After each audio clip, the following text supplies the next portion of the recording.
स्वागत है आप सभी का मूर्ति नॉलेज में। और आज हम लोग लेकर आए हैं एक न्यू टॉपिक, उपयोगिता की माप। तो आज हम लोग डिस्कस करेंगे उपयोगिता की माप पर। तो शुरू करते हैं उपयोगिता की माप।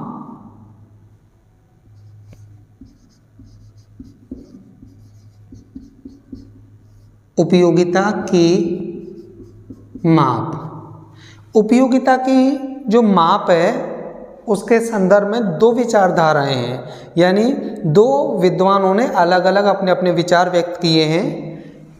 तो उन पर डिस्कस करते हैं आखिर वो कौन से दो विचारधाराएं हैं, कौन कौन से विद्वान हैं। तो जो पहली विचारधारा है वो है डॉक्टर मार्शल।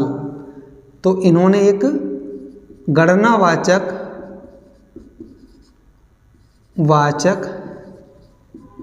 दृष्टिकोण, या जिसे मार्शल का दृष्टिकोण भी कहते हैं, मार्शल का दृष्टिकोण।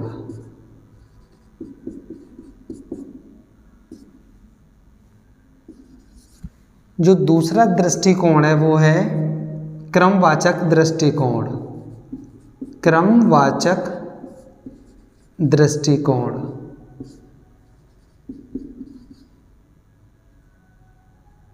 इसे दिया है हिक्स, एलन और पेरेटो ने।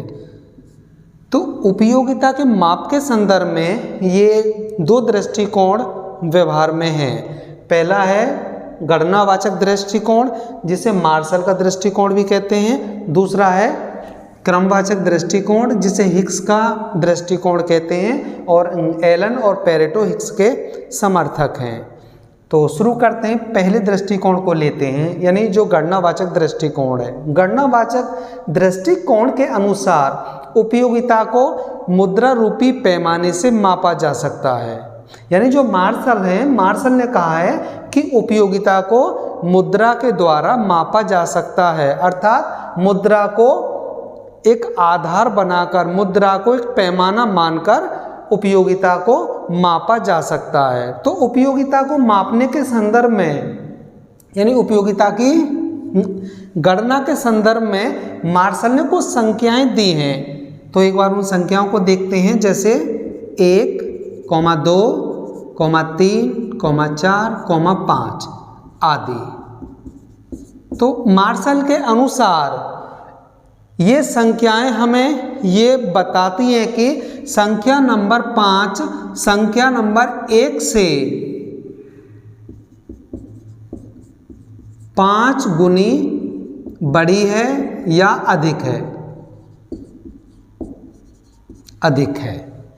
और संख्या नंबर 4 संख्या नंबर 1 से 4 गुनी अधिक है, 4 गुनी अधिक है। तो मार्शल के अनुसार उपयोगिता को मुद्रा रूपी पैमाने से मापा जा सकता है। तो मार्शल ने उपयोगिता की गणना के लिए कुछ संख्याएं पेश की हैं इस तरीके से, जैसे 1, 2, 3, 4, 5 आदि। तो ये संख्याएं हमें ये बताती हैं कि संख्या नंबर 5 संख्या नंबर 1 से 5 गुनी अधिक है, और संख्या नंबर 4 संख्या नंबर 1 से 4 गुनी अधिक है। तो इस तरीके से मार्शल ने उपयोगिता को मापने के संदर्भ में कुछ मुद्रा के पैमाने पेश किए हैं। तो मुद्रा को मापने के संदर्भ में स्वयं मार्शल ने कहा है कि किसी वस्तु की इकाई के उपभोग से वंचित रहने की अपेक्षा जो कीमत उस इकाई को प्राप्त करने के लिए देने की जो तत्परता रहती है, वही उस वस्तु से प्राप्त होने वाली उपयोगिता की मौद्रिक माप है। तो ये मार्शल ने विचार व्यक्त किए हैं। तो ये जो दृष्टिकोण है ये मार्शल का दृष्टिकोण है, यहाँ तक ये मार्शल का सिद्धांत है। अब हिक्स ने मार्शल के दृष्टिकोण की आलोचनाएं की हैं कि नहीं, ऐसा नहीं है।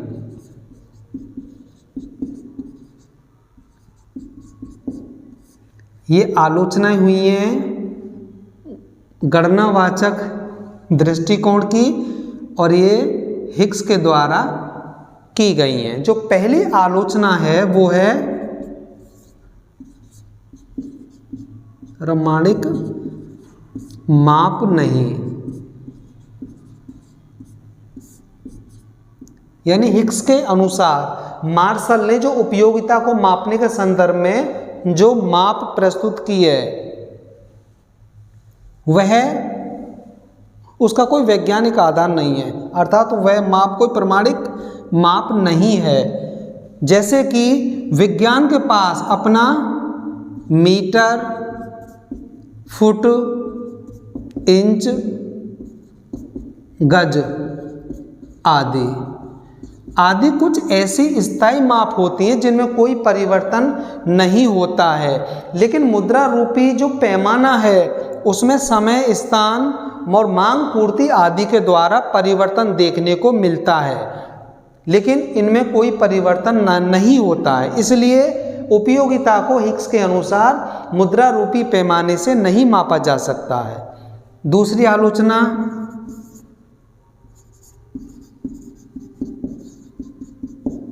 उपयोगिता पर अनेक बातों का प्रभाव। उपयोगिता पर अनेक बातों का प्रभाव, यानी जो उपयोगिता है उसमें व्यक्ति के स्वभाव, रुचि, फैशन, समय, स्थान आदि सब बातों का प्रभाव पड़ता है, अर्थात उसमें बदलाव होते रहते हैं।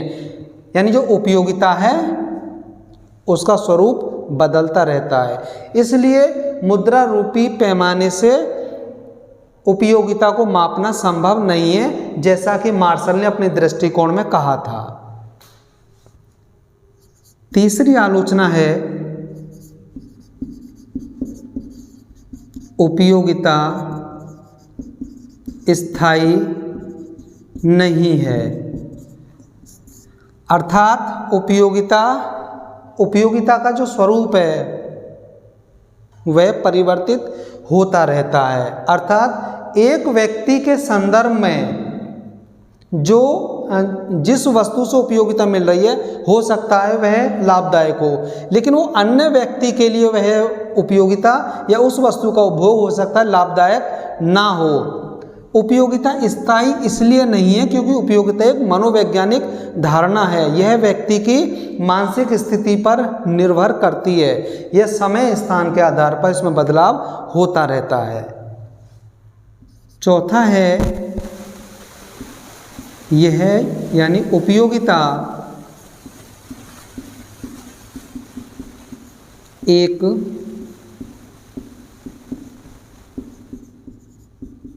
मनोवैज्ञानिक तथ्य है, अर्थात जो यानी मनोवैज्ञानिक का मतलब है कि ये एक मानसिक तथ्य है, अर्थात ये कोई वस्तुगत चीज़ नहीं है, ये कुछ वस्तुगत तथ्य नहीं है, अर्थात जिसे केवल महसूस किया जा सकता है, ना तो जिसे हम स्पर्श कर सकते हैं ना ही हम उसे देख सकते हैं। अर्थात एक ऐसा तथ्य जिसे हम केवल महसूस कर सकते हैं, और जिसे हम केवल महसूस कर सकते हैं तो फिर उसे किसी मुद्रा रूपी पैमाने के द्वारा कैसे नाप सकते हैं, अर्थात उसकी माप करना आसान नहीं है, ये बड़ा मुश्किल काम है। तो इसलिए हिग्स ने इन आलोचनाओं के आधार पर कहा है कि मार्शल का सिद्धांत उपयोगी नहीं है। इन आलोचनाओं के बाद हिग्स ने अपना दृष्टिकोण पेश किया। तो अब हम लोग डिस्कस करते हैं हिग्स के दृष्टिकोण पर।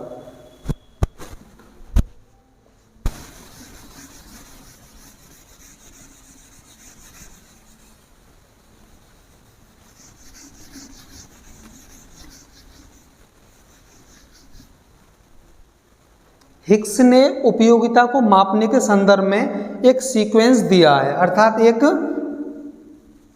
क्रम दिया है। हिग्स ने कहा है, हिग्स ने उसमें कुछ सीक्वेंस दिया है और सीक्वेंस कुछ इस तरीके से है, तृतीय, द्वितीय और प्रथम आदि। ये जो सीक्वेंस है ये केवल इतना बताती हैं कि ये जो तीसरा सीक्वेंस है ये दूसरे से अधिक है और जो दूसरा है ये पहले से अधिक है। लेकिन साधिकार रूप में ये बिल्कुल ये नहीं बताता है कि ये कितना अधिक है। अर्थात हिक्स ने फिर एक एग्जाम्पल दिया है कि नारंगी की तुलना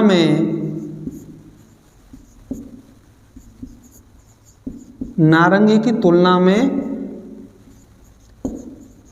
सेब से अधिक उपयोगिता मिल रही है। अर्थात इस सीक्वेंस के आधार पर, यानी जो तीसरा सीक्वेंस है वह दूसरे से अधिक है और जो दूसरा है वह पहले से अधिक है। तो इसमें केवल इतना कहा जा सकता है कि नारंगी की तुलना में सेब से अधिक उपयोगिता मिल रही है, यानी नारंगी के उपभोग की अपेक्षा हमें सेब के उपभोग से अधिक उपयोगिता मिल रही है। लेकिन साधिकार रूप में यह बिल्कुल नहीं कहा जा सकता कि आखिर नारंगी की तुलना में सेब से कितनी अधिक उपयोगिता मिल रही है। ये सिद्धांत हमें ये नहीं बताता बिल्कुल। ये तो हमें सिद्धांत बता रहा है इस सीक्वेंस के आधार पर कि जब हम नारंगी का उपभोग कर रहे हैं और सेब का उपभोग कर रहे हैं तो हमें सेब के उपभोग से अधिक संतुष्टि मिल रही है, ज़्यादा उपयोगिता मिल रही है नारंगी की तुलना में। लेकिन साधिकार रूप में ये बिल्कुल नहीं बताता ये सिद्धांत कि आखिर नारंगी की तुलना में सेब के उपभोग से आखिर हमें कितनी उपयोगिता अधिक मिल रही है। तो इस तरीके से उपयोगिता की माप के संदर्भ में दोनों दृष्टिकोण आज हमारे कंप्लीट हुए हैं उपयोगिता की माप संदर्भ में। उम्मीद करता हूं कि आज दोनों ही दृष्टिकोण यानी उपयोगिता की माप संबंधी टॉपिक आपका कंप्लीट हो गया होगा, अच्छे से समझ आया होगा। लेकर आएंगे ऐसे कुछ नेक्स्ट टॉपिक।